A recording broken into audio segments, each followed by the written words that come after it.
Morning, everyone. It's Audrey Stitchy Witch 42. Today is Monday, the 14th of September, 2020, and this is not a regular cross-stitching update.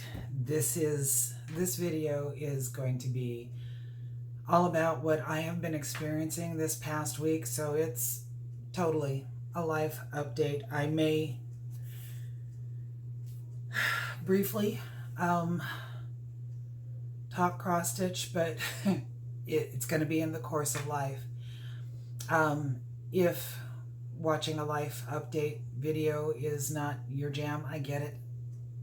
I wish I wasn't doing this video, but I'm doing this video for me because I kind of feel like I need to let everybody know what I've been experiencing this past week. And just in case there are people out there who don't know, the whole West Coast has been on fire, is still on fire. There are major fires all over the place, and a couple of nights ago on the news, I heard them say that Oregon has not experienced forest fires like this for the past 125 years. This has been a crazy week. So I hope you hang around and listen to what I have to say. But if you don't, I get it. If it's something that may trigger feelings, I get it. And I'm really sorry if anybody has experienced this too. But I want to start out by saying that we are so much more fortunate than so many people around us right now. I'm still in my house. So I have notes here. I write things down. I journal things because I need to. And so I'm here with my coffee. I'll try not to use any of the words that offend people, but if they come out, they come out. If I cry, I cry. I have a massive headache this morning. I have had all week. My voice sounds froggier to me than it usually is. But, here we go.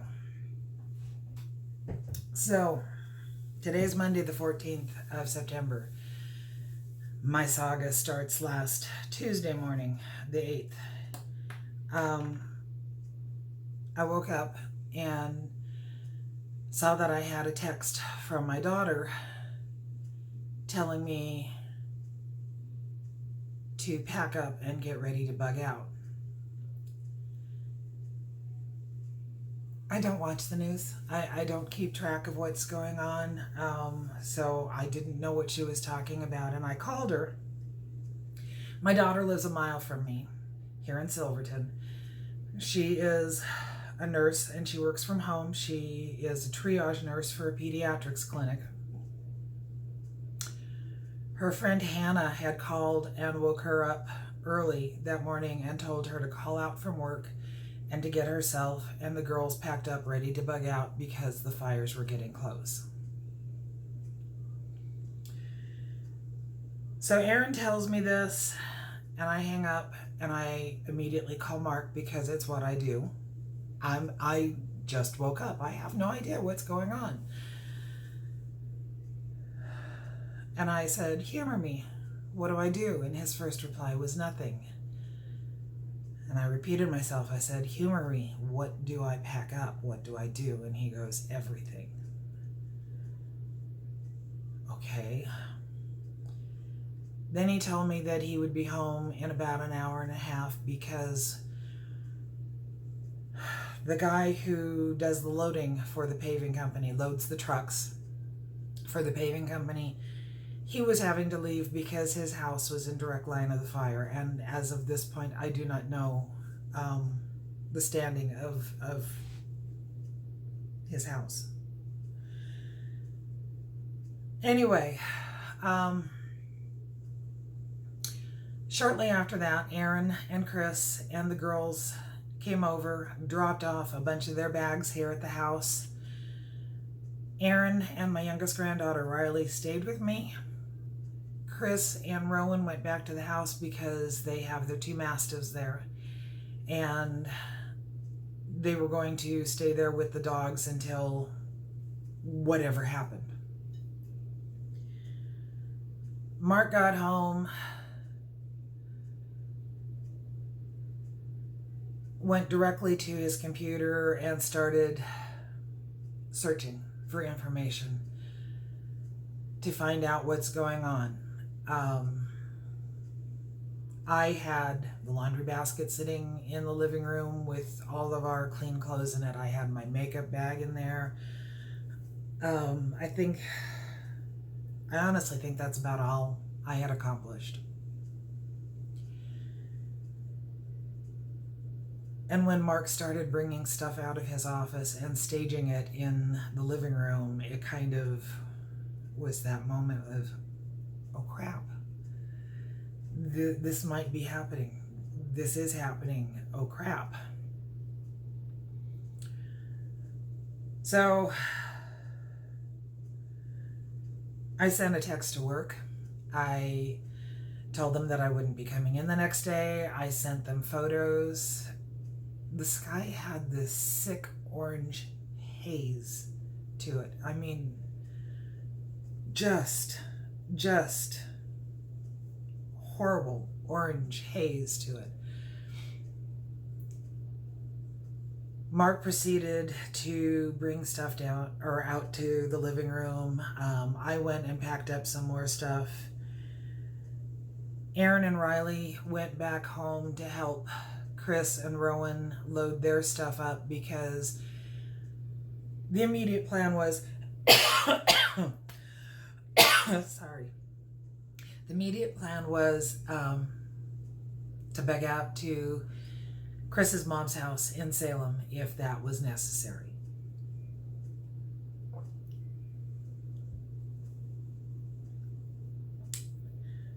I posted a photo at 4:10 p.m. The sky outside was orange. Take your DMC flosses and pull out 721. That is now hell orange to me and will always be from this day forward hell orange. 721 DMC. Smoky, ashes falling is just so weird.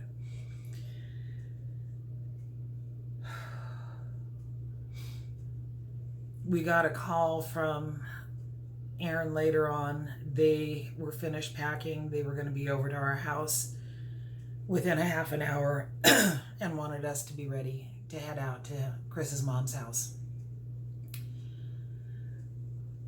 So Mark started loading both his truck and my car with everything we had, everything that we could fit into them. It's not everything we had.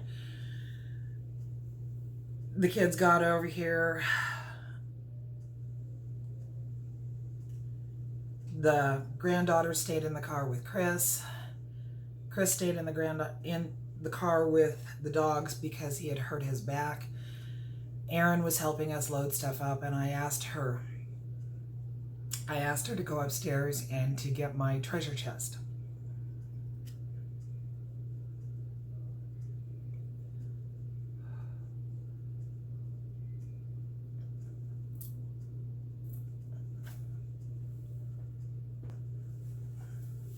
I asked Erin to go upstairs and get my treasure chest.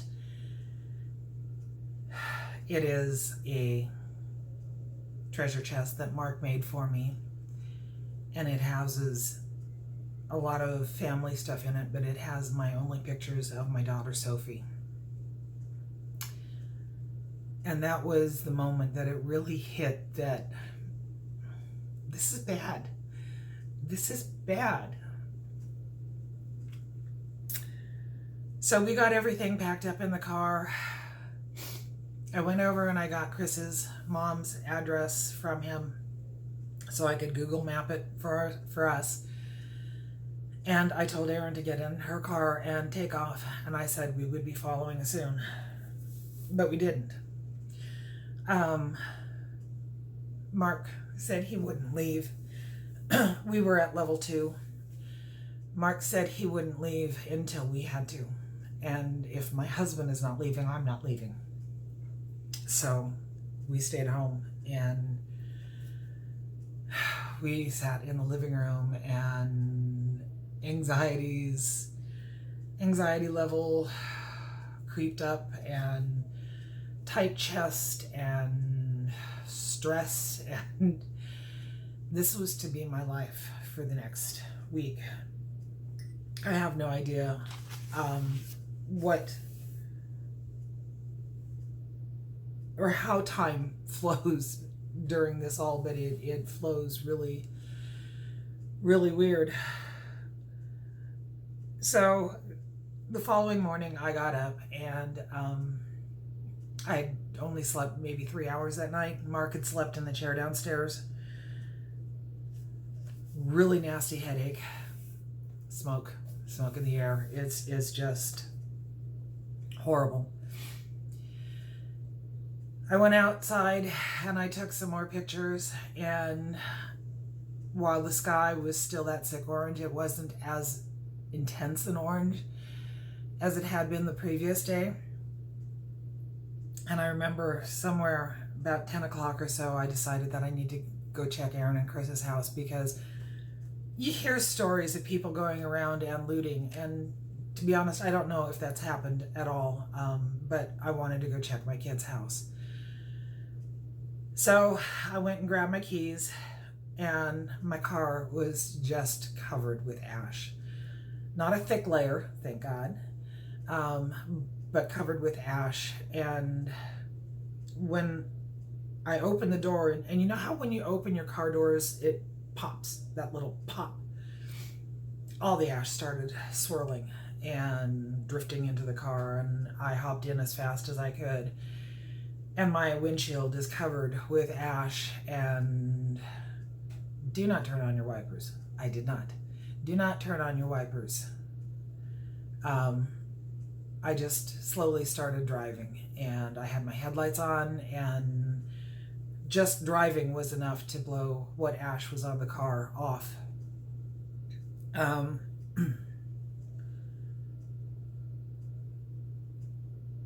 And Silverton had become surreal that morning. It was orange, hazy, it was smoky.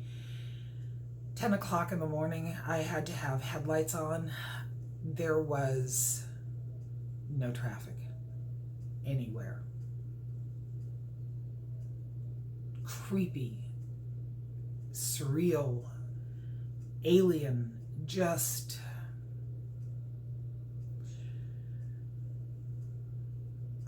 Kid's house was fine. I sent Erin a text, and she called and told me that they were probably going to be coming back to Silverton later on that day, because Chris's mom is a strange duck. She is intense, and the granddaughters, while they love their Nana, they can't handle being around her for very long at all, because she's intense. That's all I'm going to say about that.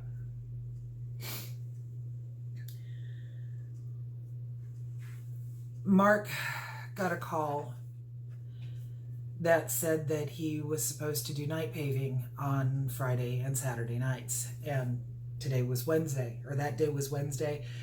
I'd stayed home. I sent a text to my store director and the other bookkeeper, and I said, okay, our cars are packed and loaded. We are ready to go if we have to go. Mark has been told he's going to work Friday and Saturday night. So I could work Friday, but I would not be able to work Saturday, because I would need to take Mark to work in Salem if that happened, because the back of Mark's truck cannot be secured. He has a camper on his truck, and it last fall we had some high winds come through, and it wasn't closed, it was kind of out just a little bit, and the high winds caught it and did the, shift like that, shattered the window in the back of the camper, and we've never replaced it. He doesn't keep anything in the back of his truck, so that was fine. But now that we have all of our possessions in it, we have no way of securing it. So he wasn't going to take it to work. Fortunately for me, the other bookkeeper, our third bookkeeper, she sent me a text and she said, "Stay home. I've got you covered Friday and Saturday." She was supposed to have vacation days for her daughter's birthday, and she gave them up for me.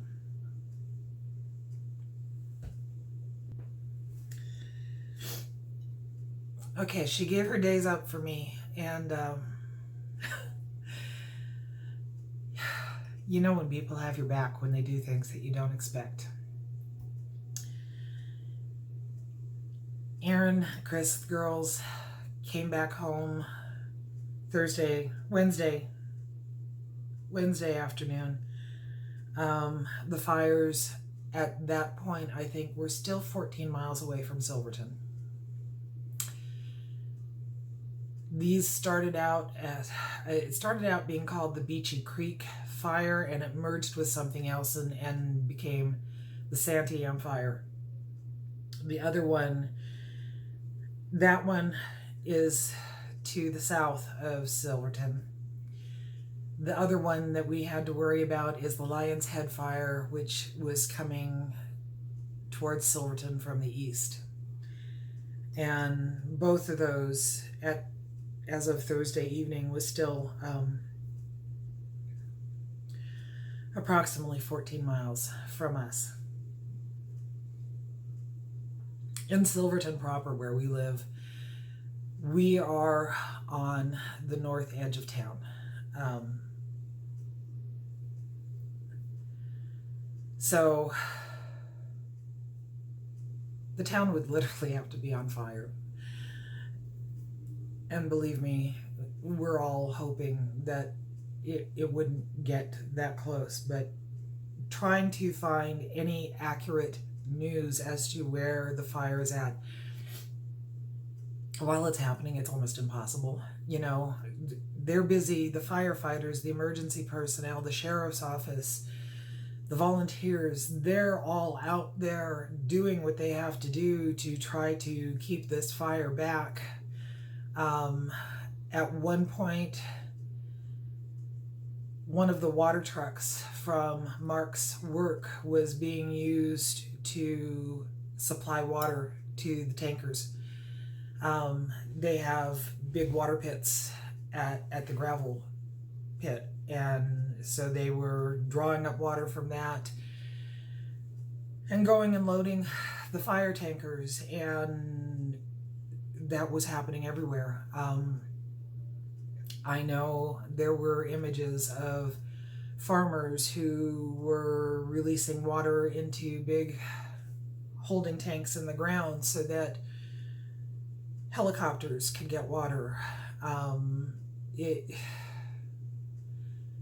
It was surreal. It was just surreal. So Wednesday, Mark and I were here at home.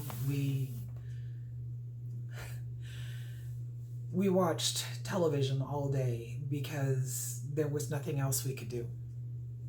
Normally when Mark's home, he's out working in a shop on his dad's Jeep, and he can't be out there because of the air quality, and I couldn't do anything because still agitated.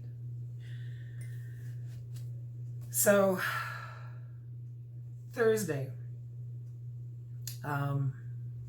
again, very little sleep. Mark had slept downstairs again, and when I got up, I told him that he needed to go lay in bed for a little while because sleeping in the chair is just not good for anybody, for any reason whatsoever.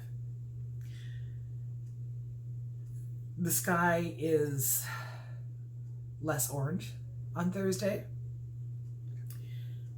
more of a dark gray. I don't know whether that was good or bad. Still smoky.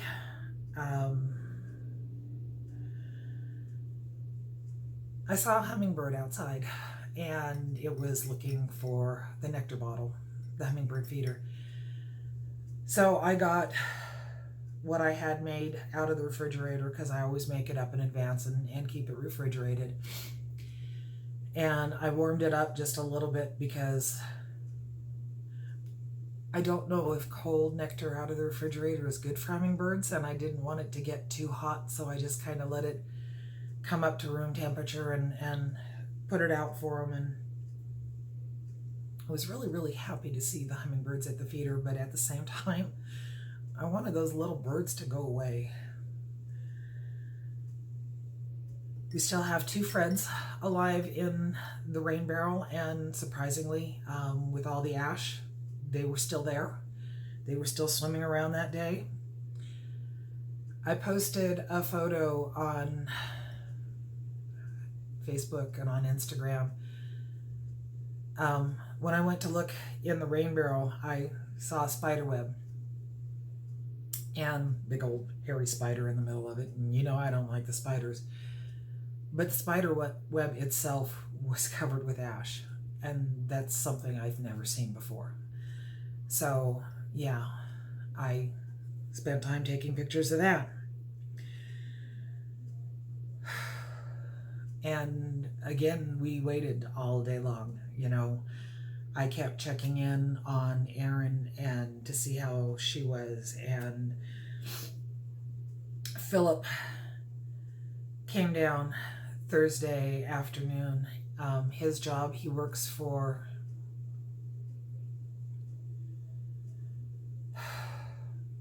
Rogers, and he works on air compressors, and he was down in this area because of a job. So he came down between jobs, and he helped Mark secure the back of the truck. Got a piece of OSB back there. Mark went and got 2 locks so that it was more secure. We also decided that Mark needed to go get a trailer so that we could try to get his dad's Jeep up and on the trailer, because we needed to do that. A friend of ours who lives about halfway, has a huge farm about halfway between Silverton and Salem, told Mark that he could bring it out there. He told us we could bring anything we needed to out there, and the thing of it is it wasn't just me going through this here, me and my husband and my family here. There are other people, everybody in Silverton, everybody in Woodburn and Staten, and other floss tubers that you may know. Olivia, Pumpkin Hollow Quilts, she lives 12 miles from me. She's in the exact same place I am. Michelle Marr, who is Romantic Tangle on Floss Tube. She is down in Crawfordsville, and she's still at level 2 as of this morning. She's in a much more rural area, and I'm really worried for her. Lisa Smith, Kindred Stitcher, her sister Carrie lives in Staten, which is about 10 miles south of us, so way closer to the fire. Yeah, it was just, this past week has been surreal, and I'm going to use that word over and over again because it's the only way I can think to describe it. Thursday night we were watching the news, and they were showing people evacuating from Canby, and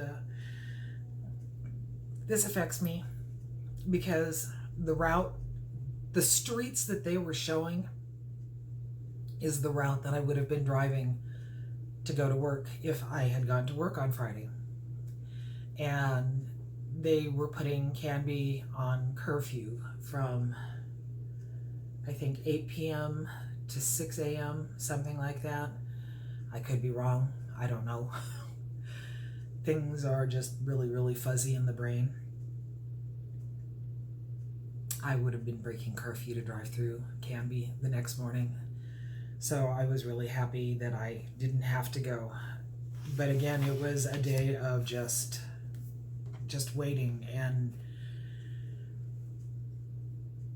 time moves weird when you're in a situation like this. At least that's my experience, because I would get up and I would post my pictures in the morning of what the streets looked like. And then it would seem like the next time I looked at my clock, it was sometime late afternoon. And I don't know what happened in between. Surreal.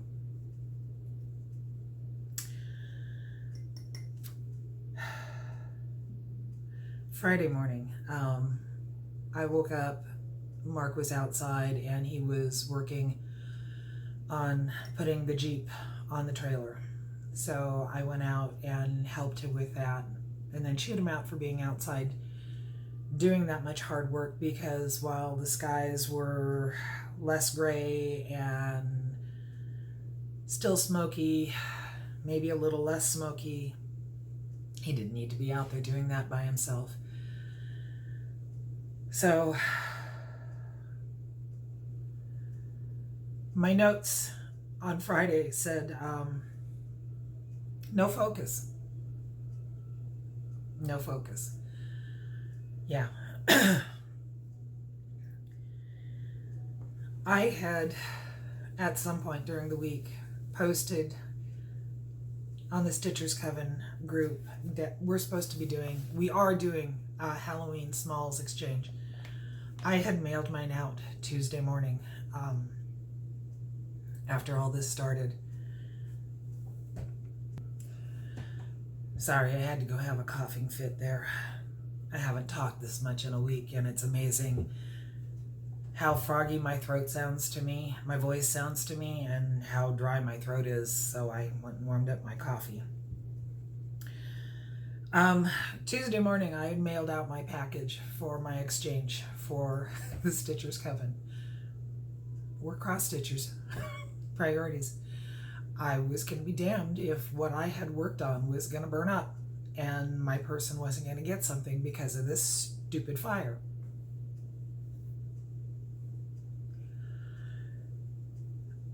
I think it was Friday. I don't remember what. Olivia posted some pictures on Instagram, and she posted a picture of something that she had finished, and she said, her comment was, I stitched this on something with something. I'll comment when my brain re-engages. And I started laughing, because that's it. I can do things when my brain re-engages. I totally get it. Everybody who has checked in on me through Facebook, through Messenger, through Instagram, thank you all so much. I really cannot express how much that means to me. I know I've been checking in on Olivia, and I've been checking in on Michelle, and I've been checking in on everybody that I can think of, because even though the fires are here around Silverton, the smoke is all over Oregon and Washington and everywhere. Watching Becca Sambry Stitches posting that it's getting smokier up there, and Daylene's so grateful that they're getting the smoke up there because they have their own fires in Washington. The whole flipping West Coast is on fire. The whole West Coast is on fire.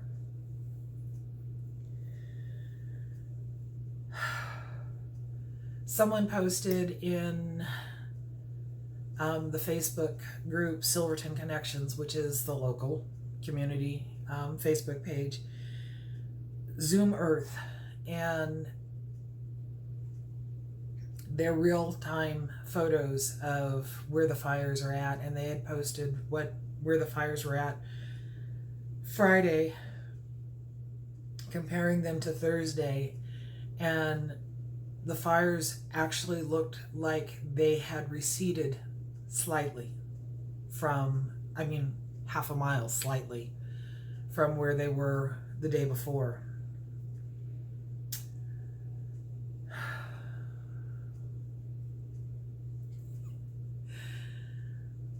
I know over the week, Mark and I watched a lot of random shows to keep ourselves occupied, to keep our brains from going to what's happening around us. And every once in a while, I would sit down and I would watch some Floss 2 people, and seeing your faces helped. I watched Christy, Java Girl, Stitches, and she was showing some Halloween finishes that she had done. And we all know I love the Halloween.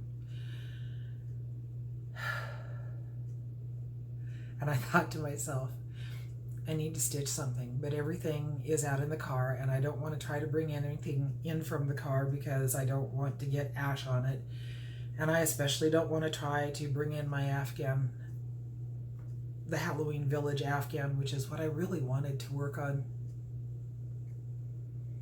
because I didn't want any ash on it. So I went upstairs and I grabbed another piece of fabric, and I grabbed the Just Cross Stitch magazine, and I grabbed 310 black, and I went downstairs and I started stitching something, and it is finished. It's out in the living room, and when I do a regular update, I'll show it to you, because that's just too much today. It's just too much today.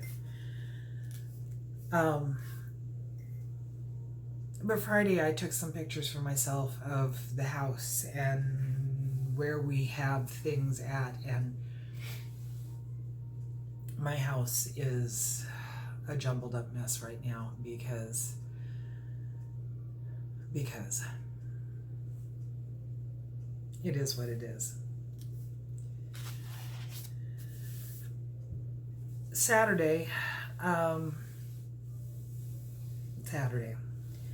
I went out and I took more pictures. The sky was still gray, but it was less gray. It smelled less smoky,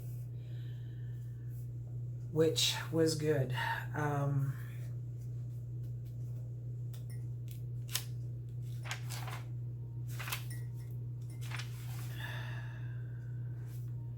It was damp outside. Was that Saturday? I don't know. I just don't know. I slept in late Saturday morning, which really surprised the heck out of me, because it was still an incredibly restless night, but I didn't get up until almost 9 a.m. And when I went and opened up my computer to see what's happening in the world, I had a message on my Facebook page from Kathy to Dye House wanting to know where am I at, because she's been checking my updates every morning and I hadn't posted anything yet. Thank you, Kathy.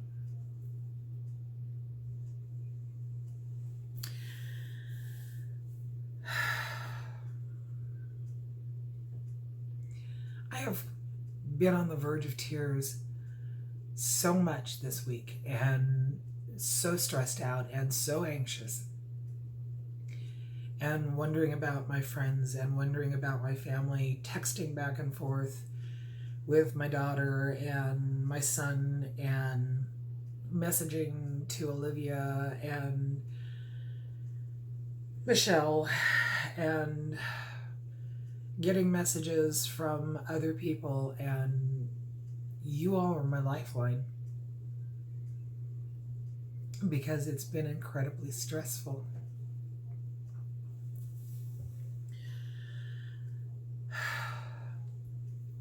Mark and I were sitting in the living room, and it was about 1 p.m., 1:30. I'm on Facebook yet again, trying to find anything, and someone on Silverton Connections had made a post from the Marion County Sheriff's Department that Silverton had been reduced to level 1. And this was my response.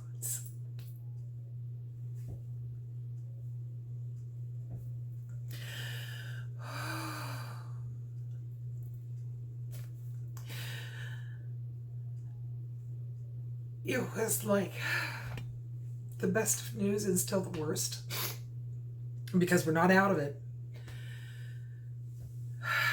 But maybe now we can breathe.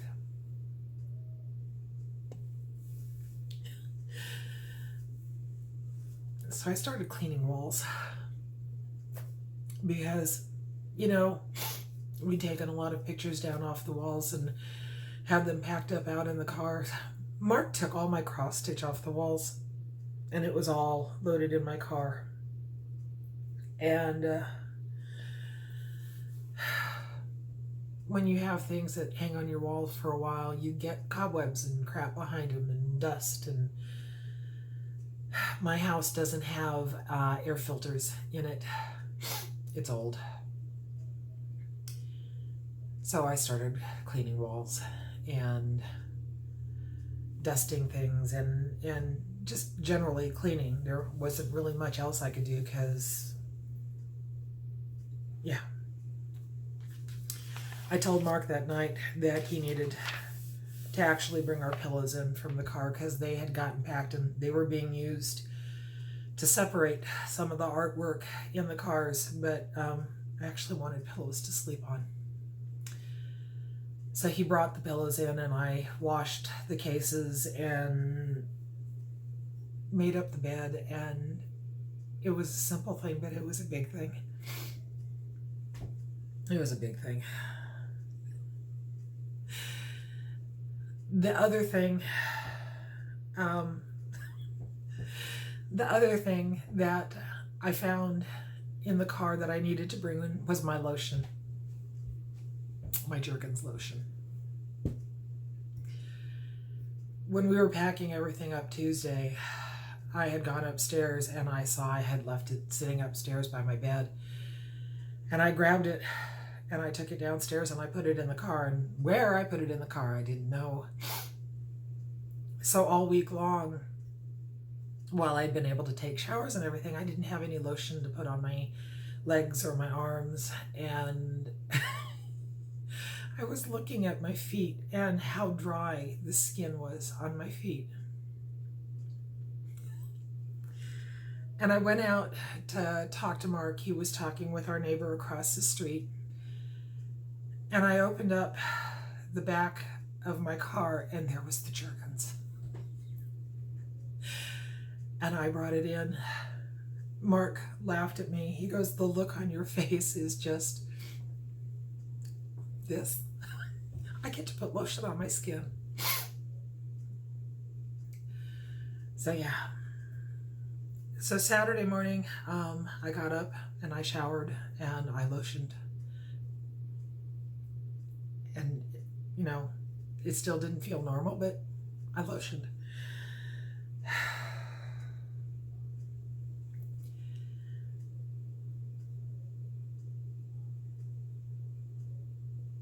Was that Saturday? No, that was Sunday. I don't know what today is. I do, but I don't.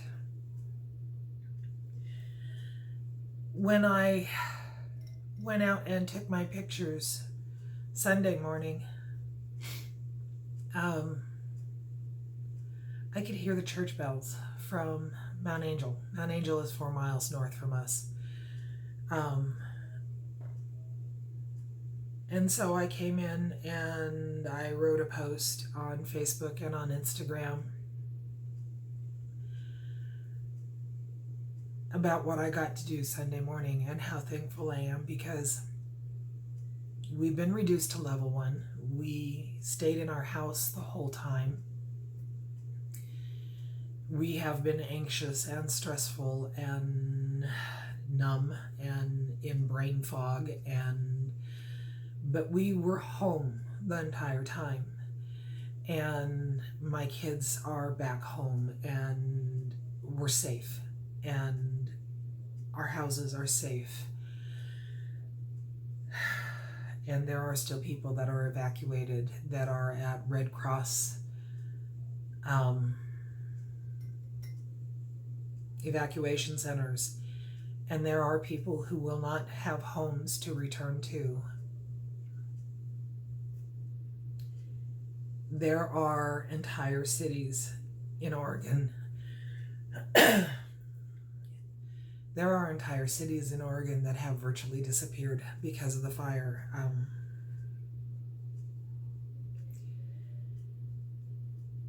Detroit Lake, which is on Highway 22. It's the route that you take from Salem to go over to Sisters.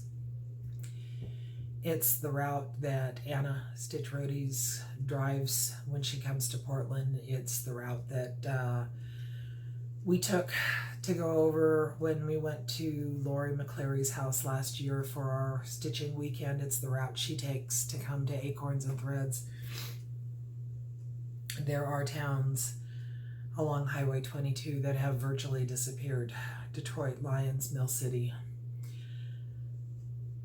In Detroit, there is a huge lake, and the sheriff's department has been moving boats from the Detroit side of the lake over to the far side of the lake to save them.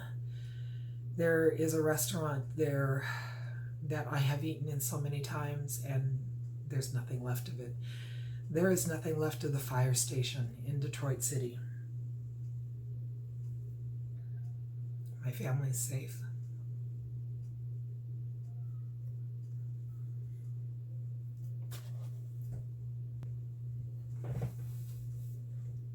Sorry about that. My family is safe. We are at level 1. Philip came down yesterday afternoon and helped his dad bring everything back into the house, and my living room is still a staging area. It is still full of all sorts of stuff because while Mark has put some of his things away in the office and he has put the Jeep back in the shop, I'm not quite there yet. I can't put things away yet until it rains.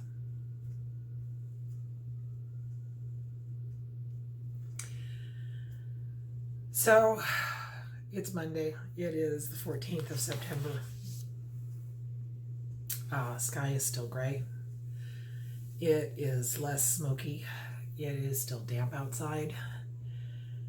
We are expecting rain later this afternoon. I got a message from this morning from Daleen. So grateful. She said that she would be willing to go out and do a rain dance, under cover of darkness, of course. Thank you, Daleen. Let's all do rain dances, okay? Mark went to work this morning. I'm here. I decided to record this video for me. If you've watched it, thank you. Because this is not a cross-stitching update. This is just my life. This is where I'm at. This is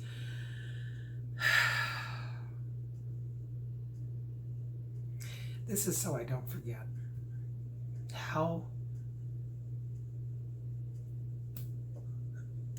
how lucky we have been, because so many others have not been.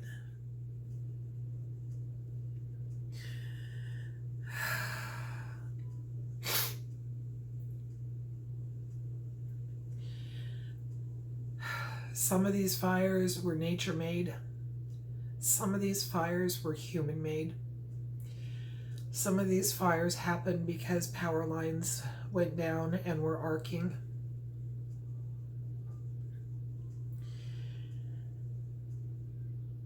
Too many people have died.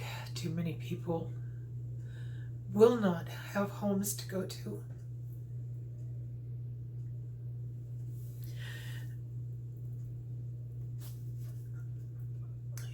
And I am safe in my home.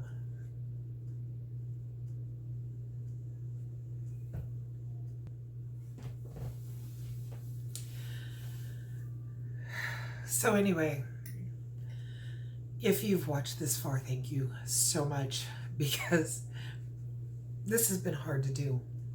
But I learned a long time ago that it's better to talk through things, to get them out, to let the tears flow, to get the stress out, because if you bottle it up, it gets so much worse. To everybody who reached out to me, however you reached out to me, thank you so much. Thank you so much. It's still not over. We're still level 1. It's still gray out. It's still smoky, but a lot less smoky than it has been. Excuse me. There are still 2 Freds alive in the rain barrel, which surprises the hell out of me because it's covered with ash. You see a film of it on top of the water, and they're still in there swimming around. Anyway, if you watched, thank you very much. If you've reached out to me in any way, shape, or form, thank you so much from the bottom of my heart. It means so much to me.